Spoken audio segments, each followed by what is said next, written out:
tanghali no, Luzon, Visayas at Mindanao at sa apat na sulok ng mundo. Dito tayo ngayon sa area, hunting tayo dito sa area mga bronzes no. Hunting tayo dito ng ano. Ay, ang pinuntahan talaga namin dito, kahit malayo, ang pinuntahan namin dito. Dito ko lang kasi nakikita sa tubig na ito, ang tinatawag na water grass. Under the water grass, tumutubo no. So kukuha tayo nito mga bronzes kasi bihira lang to, marami na akong ilog na napuntahan. Kadalasan water lily lang, lumulutang. Pero ito talaga ay sa ilalim ng tubig talaga tumutubo. So yan mga bronzes oh, yan yung water grass natin. Kukuha tayo dito mga bronzes kasi ito yung panangkap natin yan oh. Dito tayo kukuha.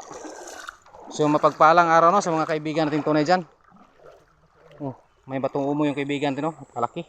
May batong umo, pinakamalaki, giganting umo. Pangbahay na umo mga bro. So ito yung kukunin natin mga kabro. Yan. Ito yung under the water grass no. Yan. So kukuha tayo nito mga kabro, pangkasa. Yan, napaka wow. Napakadabis nito pang aquarium. Kuha tayo nito. Dali natin. Kasi napakaganda nito pang aquarium at saka pang kasa. Kasi bihira lang ang ano, tulad nito, yan. Napakabihira lang ito sa ilalim ng tubig tumutubo no. So mamaya pag-uwi, dagdagan pa natin to kasi baka maraming mga kailangan ng kasama o kaibigan natin sa pangkasa. Napakainam itong mga bronzes no. So hanggang dito lang muna mga bronzes. Thank you for watching and God bless all. At saka paki-like at paki-share na lang na ating video sa mga nais.